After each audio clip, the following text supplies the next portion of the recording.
Well, it's a late night video. It is 9:30 on Tuesday.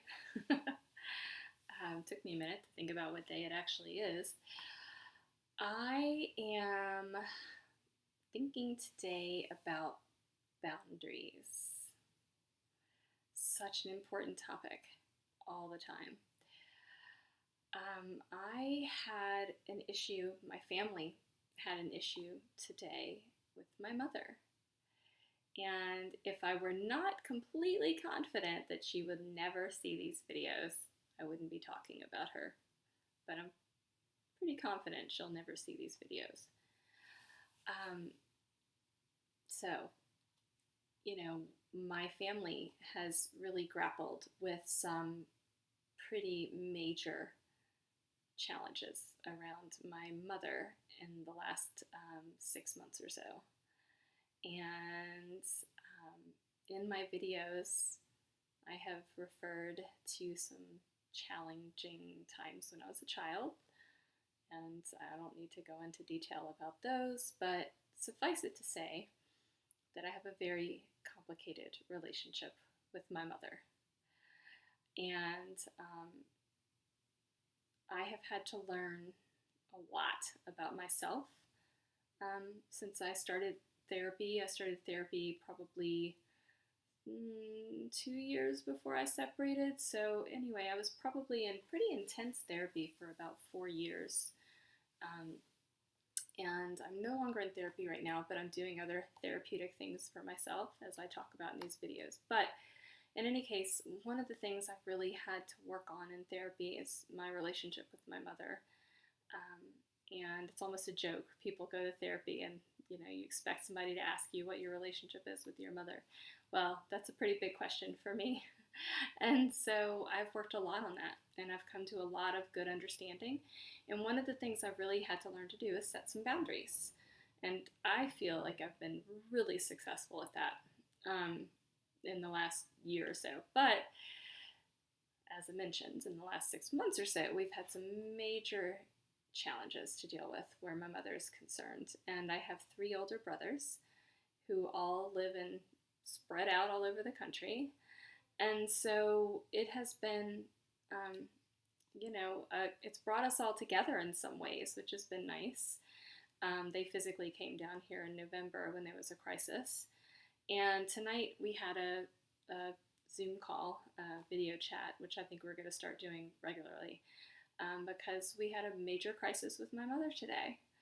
And I had a really busy workday planned. I have a lot of obligations some of which I'm kind of behind on. And my entire day was disrupted. I also had a friend visiting from far away in town, and this was like the one day that I could see them, most likely, and that got scuttled.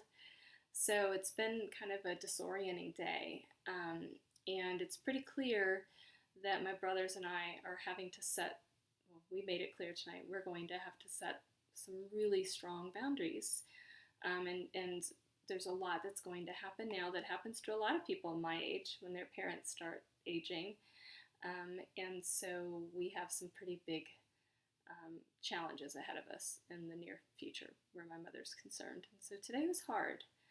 And, as difficult as my relationship is with my mother, I do have love for her.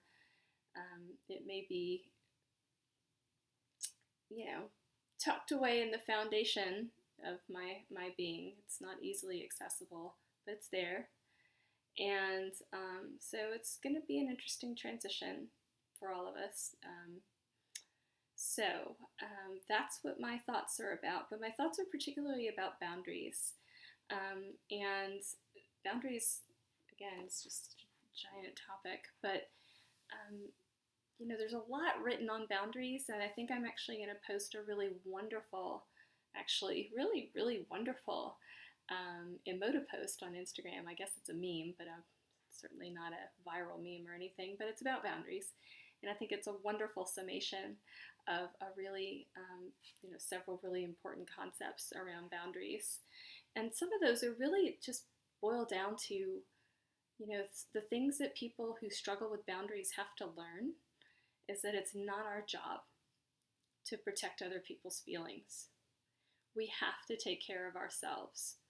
And people who struggle with boundaries, people who are raised in families that are dysfunctional in several ways, often learn that other people's needs are, to be taken care of almost first. And so setting healthy boundaries means, not only speaking your truth, but also recognizing that you're not going to make people happy all the time when you set those boundaries. When you decide that you're going to take care of yourself,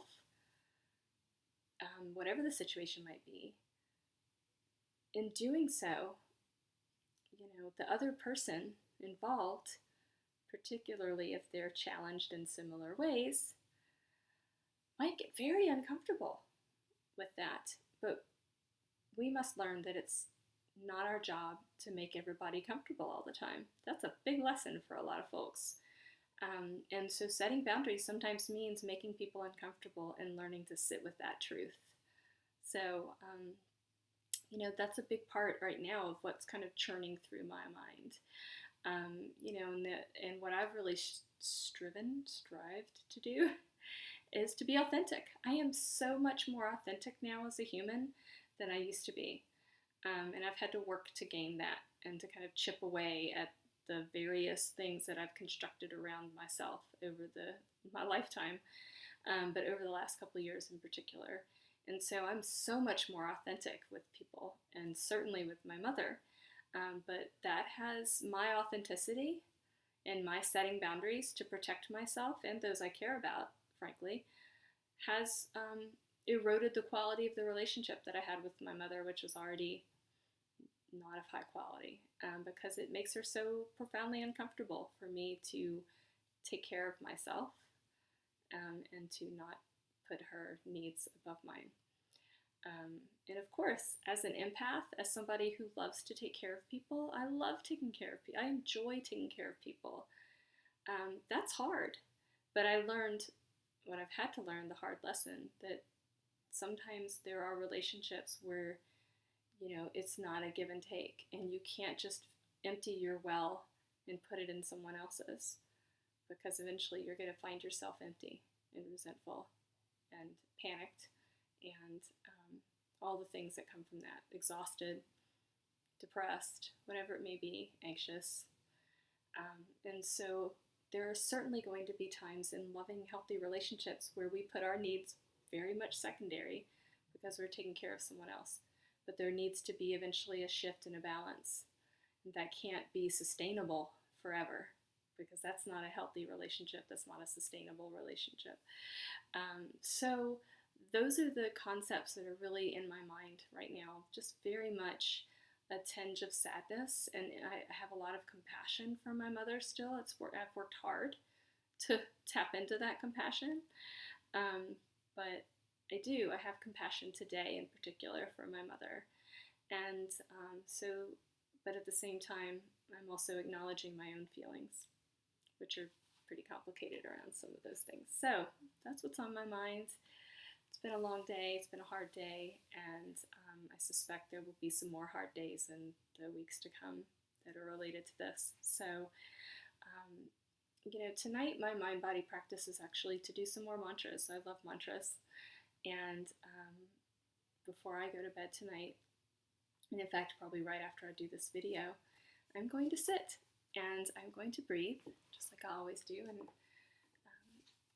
And for this one, if anybody here wants to practice this kind of thing,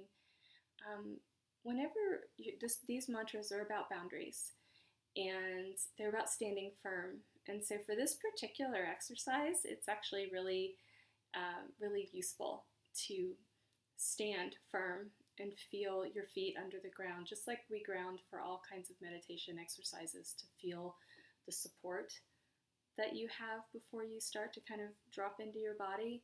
Well, for this particular exercise, feeling not just the support of the ground underneath your feet, but your strength, like that tree pose that I did a few videos ago. So this particular exercise is really useful to stand firm with your feet on the ground and feel that. Just start off breathing and then bringing your awareness to the sensation of your feet holding you up, and your legs and your hips holding you up and standing you firm. And then the mantras that I'm going to say, and I'll repeat this probably twice. I'm going to start out with the statement, I love myself. I love myself. I am standing firm. I am standing firm. I get to decide my own boundaries. I get to decide my own boundaries. I can love others and care for myself. I can love others and care for myself. Those are the mantras that I'm going to say. And again, anybody watching these videos, if anybody does, anytime I use these kind of mantras, it's fine to write them out on a piece of paper and hold them out. You're not going to always have those in mind to be able to close your eyes for that kind of meditation. So what I'm going to do is I'm going to hold these out and read them while I stand firm.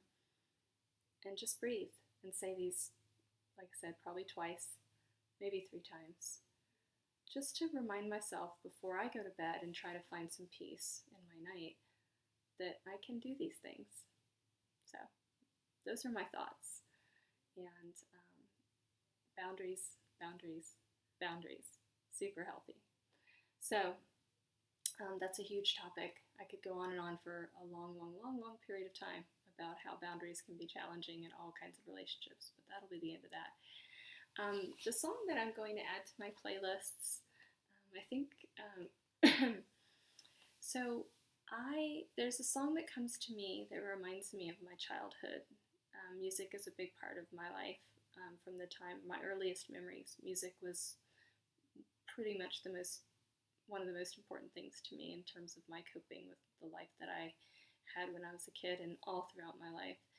And I think when I was a tween, I have to look up when this song came out, but I have an association with the song by Fleetwood Mac called Gypsy that is heavily associated with Stevie Nicks, of course. But I have a real association with that song of someone looking back on their life.